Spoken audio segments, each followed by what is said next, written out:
Husker Nation, as Nebraska turned a corner. Oh my goodness, there was some good things Saturday. There were some frustrating things. There was some sloppiness. There was some improvement. In the end, they found a way to win. Has Nebraska turned a corner? Let's chat, shall we?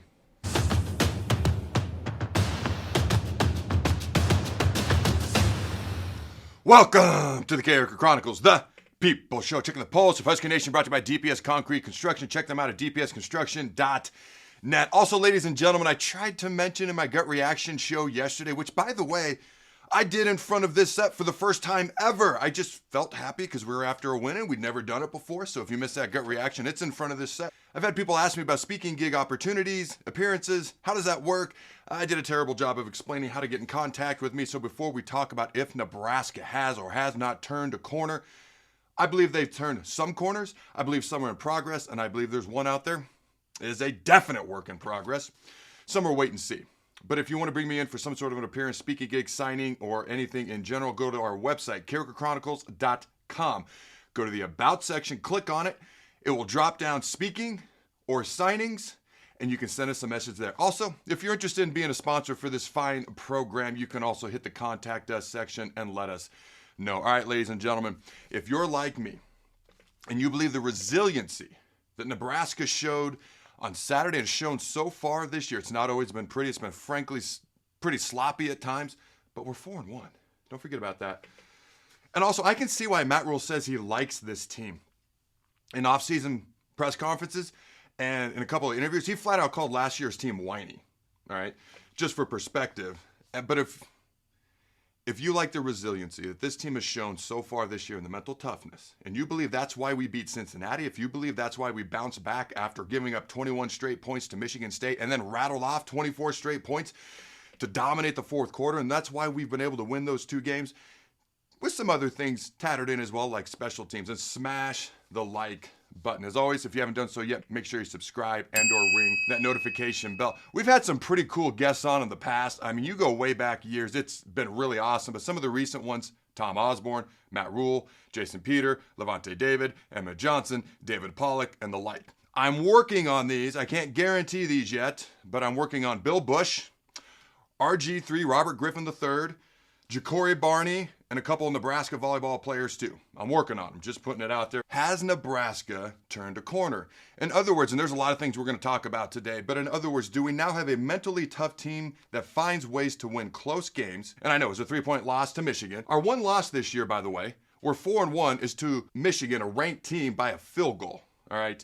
But do we now have a mentally tough team that finds ways to win games, wins close games, and wins games that we're supposed to? Let's chat, shall we? All right.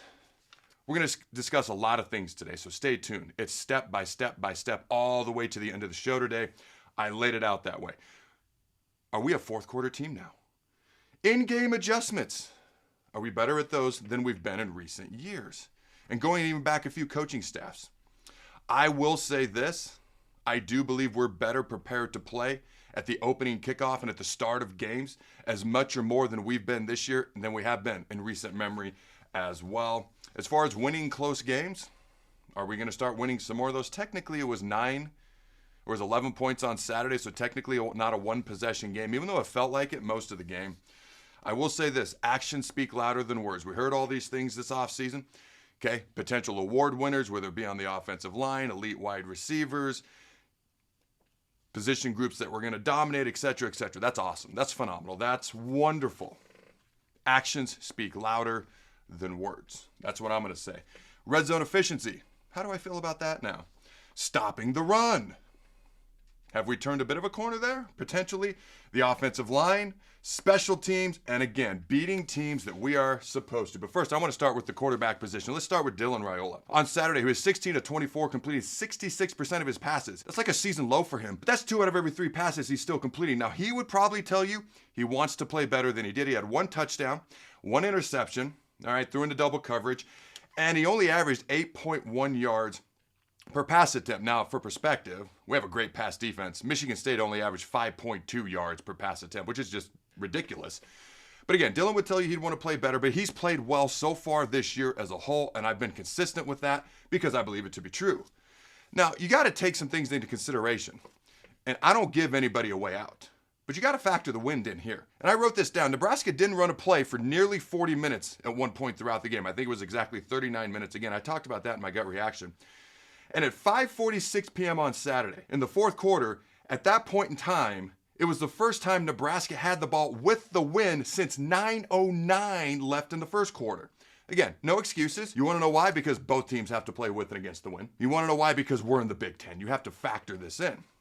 Just keeping all things in perspective, though. You could argue the Huskers offense kind of got saved a little bit, or capitalized, if you want to use that verbiage, with a few big plays. A 45-yard catch from Ja'Cory Barney that got us, we were down 21-14 down the right sideline. By the way, nice little movement by Dylan Raiola in the pocket, threw on the run, hit Ja'Cory.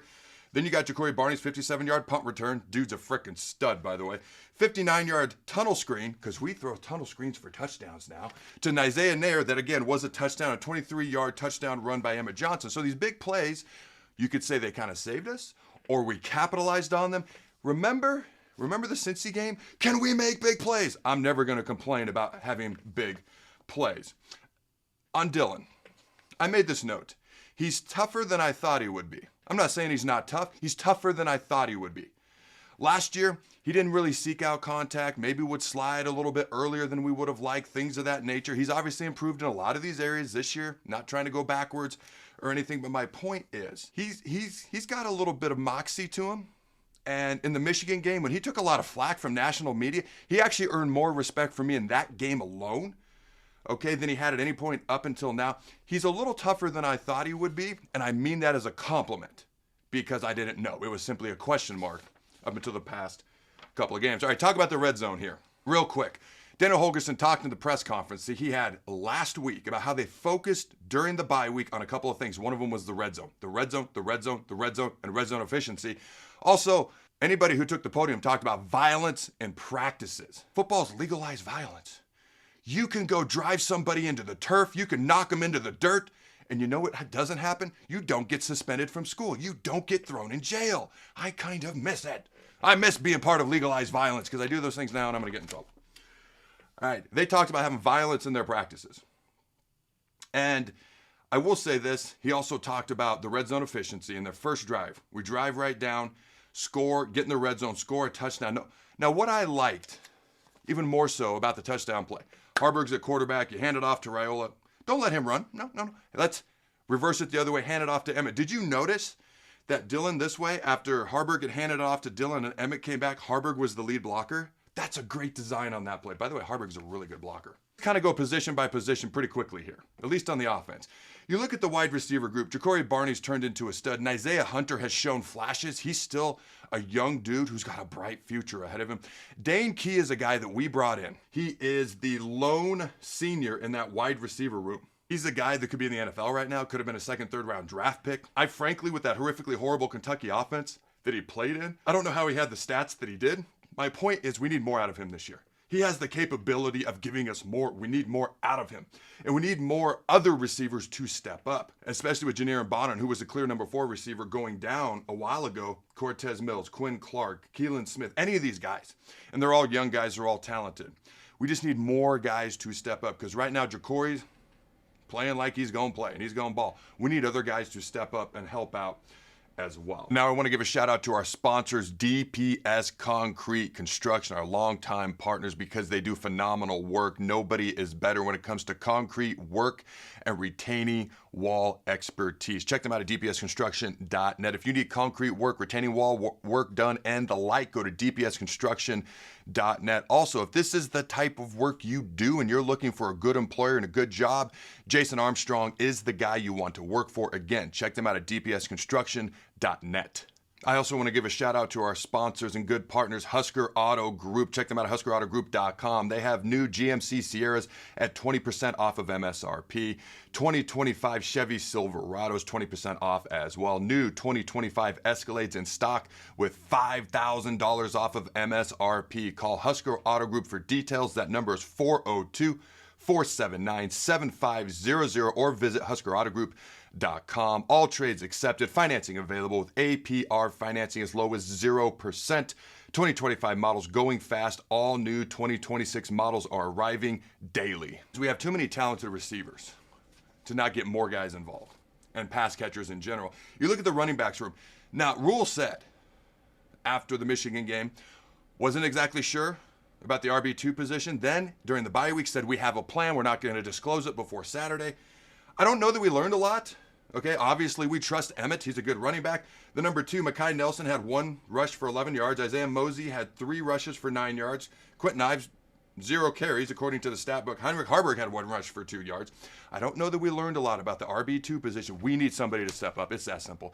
God forbid Emmett gets hurt or dinged up or whatever. We need somebody to step up, or at least just to be able to come in and spell him, somebody that you can trust. Maybe just situationally. I don't know what that situation would be. If it's 3rd down, I love Emmett. He's not the best blocker in the world.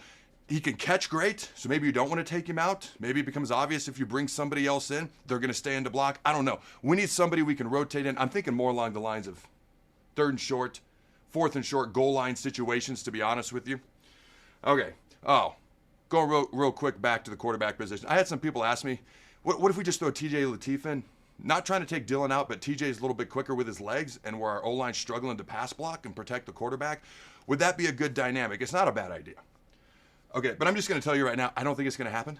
On3 reported that Dillon's making $3 million a year. I mean, that's what was reported by On3. That's going to be factored into these decisions just like it is in the NFL. All right, I'm happy guys can make this kind of money, but it's going to be factored into how things are done as well.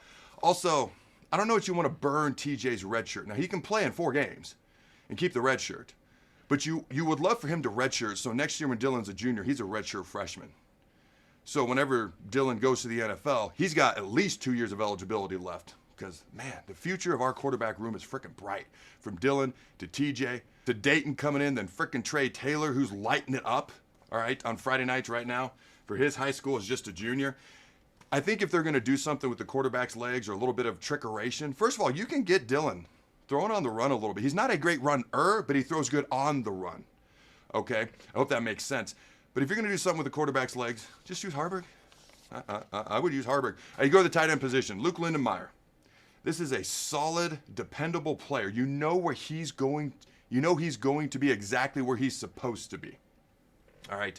And you just want to root for him as well. Oh, that's another guy that we interviewed earlier this year after he got engaged or after one of the games. So go back and check out that interview as well. Harburg is a great blocker. He's too fast, too strong, too athletic to not get the ball in his hands more, whether it's giving him, hitting him in the pass game, whether it's using him in the run game, somehow wildcat more as a running back if nobody else frickin' steps up. Put him in, because then that also allows Carter Nelson, who Rhule said earlier this year, it's his time. He is healthy. It's his time. He's got all-world talent.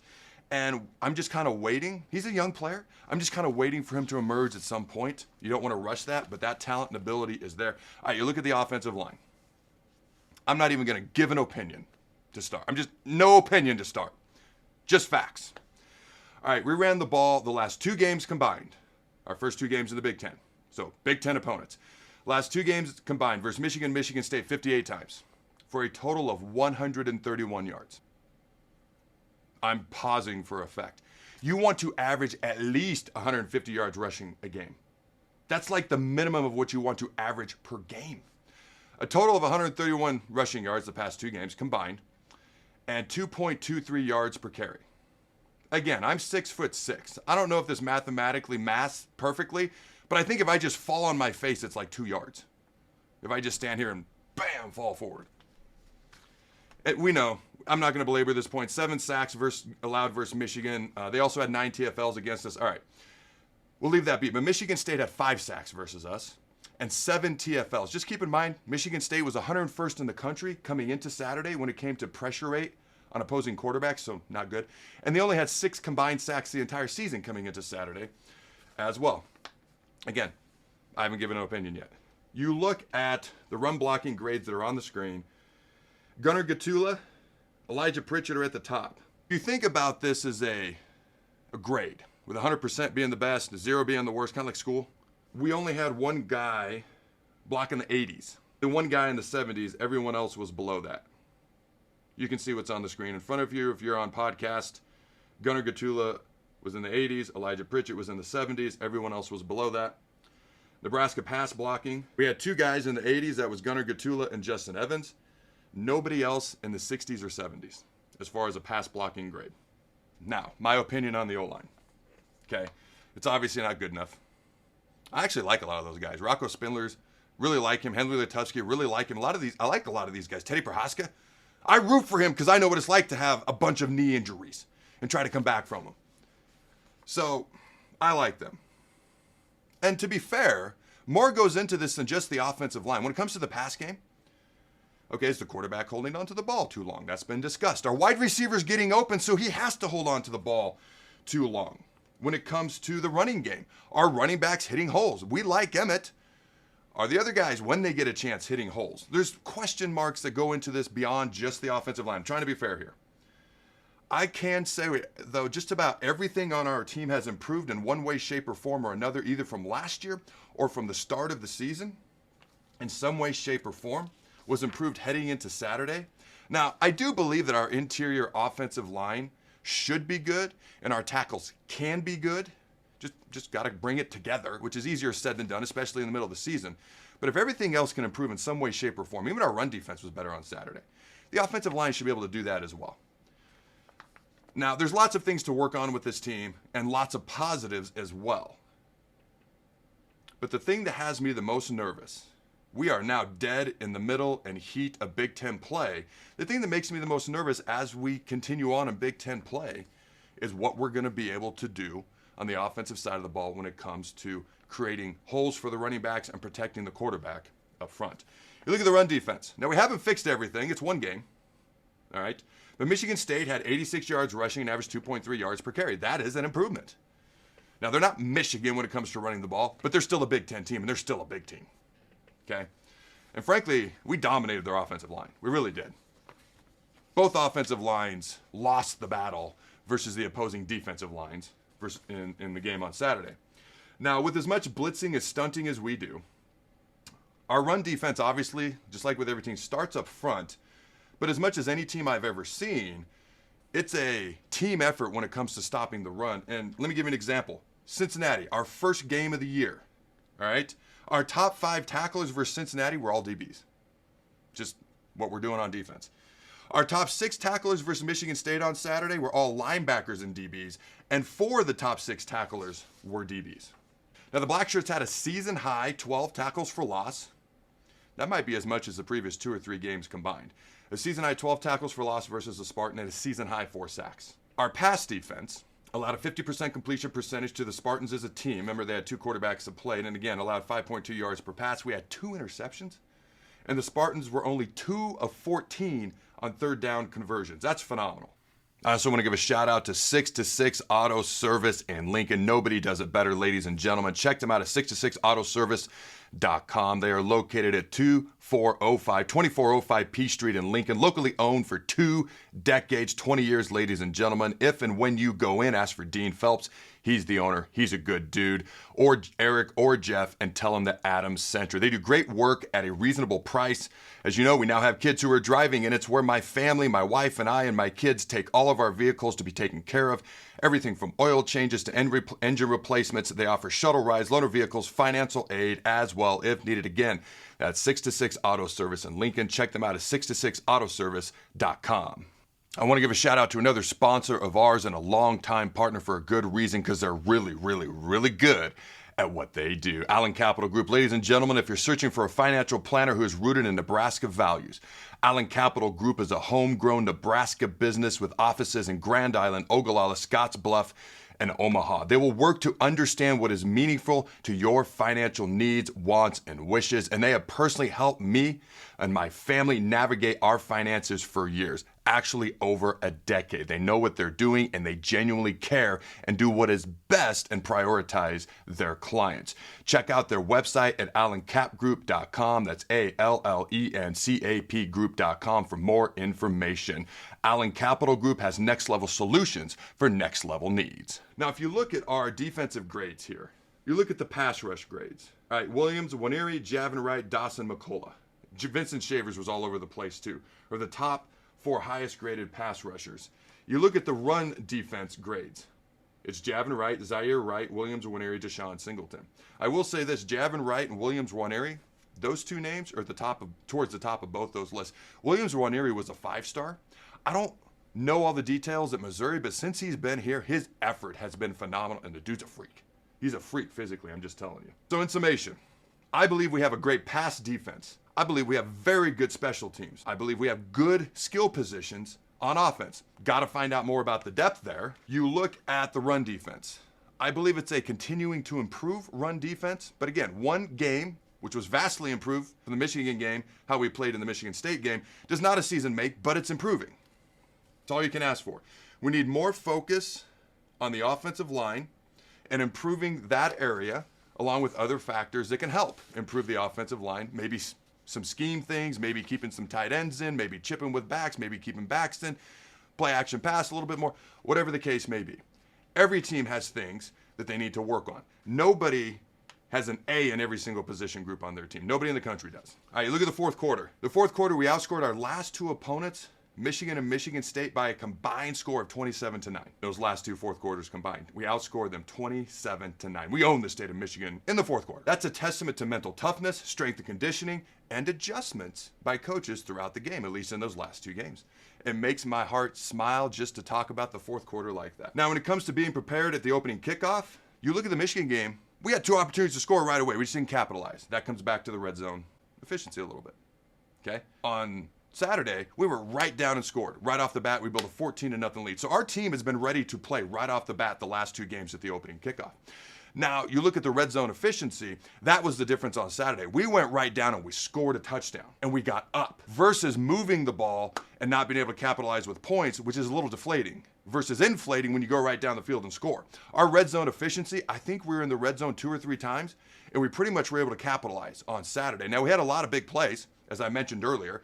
Long screen pass for a touchdown, 23-yard run from Emmett Johnson. Like, a lot of our plays that we scored on were outside the red zone, but when we got in, we were able to capitalize, and that was a huge difference on Saturday. Now, when it comes to winning close games and beating teams we're supposed to, that's something we need to continue to prove over the next 3 weeks. Remember, actions speak louder than words. We're going to learn so much more about this team over the next 2 weeks at Maryland, our first road game of the season, and at Minnesota.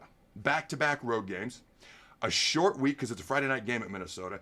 Maryland's pretty good. In fact, I could be wrong. They may have the best record of anybody we play left on the schedule. I can look here in a minute. And this stupid Minnesota team, I take that. I apologize to Fighting PJ Flex. They've beaten us 5 in a row, 6 out of 7, so we owe them. Now, has Nebraska officially turned the corner?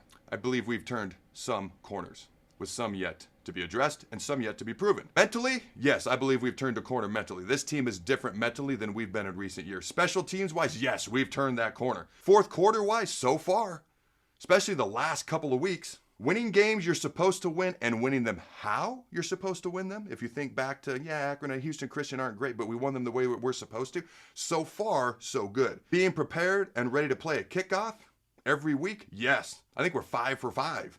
And how we've started games so far this year. The offensive line, have we turned that corner? No, it's a work in progress. And again, there are things that factor into that beyond the offensive line and things we can do to help the offensive line. And eventually, they just got to block a little bit better as well. Yet to be proven. Number one, consistency. Just because you've done these things well so far this year, consistency is the hardest thing to do in high-level competitive sports. It is hard to get up day in and day out, week in and week out, month in and month out. If you do it long enough, year in and year out, it's a grind physically. It's a grind mentally. The season is a grind. Guys get beat up. Guys get hurt. Guys get banged up. No excuses. Can they do it consistently? The things you've done well so far and you've turned corners on, can you consistently continue to do them going forward? All right. What is yet to be proven beyond that? Stopping the run. We did it last weekend. Got to do it going forward. Red zone efficiency on offense. I would say the same thing. Winning close games. Okay. Got to continue to do that. And again, I know we lost to Michigan. I'm aware. Now, we will learn a lot more about this team over the next 2 weeks, especially Maryland, Minnesota on the road before we come home for Northwestern. All right, let's get to some interesting pictures or tweets here, ladies and gentlemen. I've said it before and I'll say it again. People are overlooking what's happening in Lincoln. Instead of a one-score loss, this team is learning how to make a close game a W. Also, that's the weirdest game I've ever seen, according to Mitch Sherman, was a veteran college football coach who was at the game on Saturday at Michigan State. It was weird. Hey, I'm noticing too, Nebraska beats Cincy. Cincy beats Iowa State. By the way, Cincy's pretty good. Iowa State beats Iowa. Just say, math is math. And also, there were Pro scouts at the game. Also, bowl reps were at Memorial Stadium for Nebraska versus Michigan State from the Citrus Bowl. I thought that was interesting. Nebraska volleyball is going to Nebraska volleyball. They swept everybody they played this past weekend in the Northeast, dominated Penn State, the defending national champs, and swept Rutgers. And here it is. The teams with the 2 best records left on our schedule are Maryland at 4-1 and USC at 4-1. I thought this was cool. One of my former teammates, Ryan Fitzpatrick, former NFL players and current Thursday Night Football analyst Andrew Whitworth and Ryan Fitzpatrick enjoying some Husker football at Memorial Stadium. Both are rocking the Herbie shirt. Michael Rose Ivy, former Blackshirt, had to say on X, insufferable Husker fans, yes, the game wasn't perfect. We won. Save the woe is me. I'm kind of with them in the aspect of we're finding ways to win. We'll get better in the process.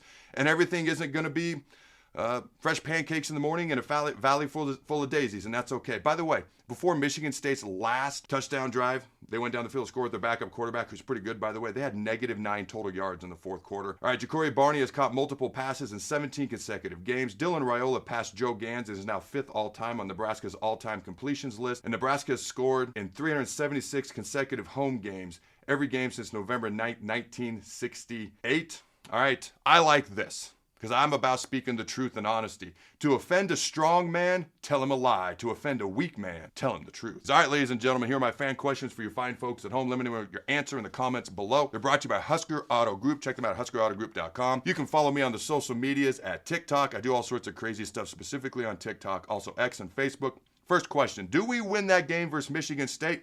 I don't think we beat Cincinnati. Do you think we win that game versus Michigan State if Mike Eckler's not our special teams coach? Number 2, what's the biggest thing Nebraska can do, outside of obviously just improving their blocking, to protect Dylan Raiola better going forward? And number 3, does Nebraska go in on the road at Maryland for their first road game this year? Okay, halfway across the country, make you nervous at all? Go Big Red Nose. Remember to throw the fun.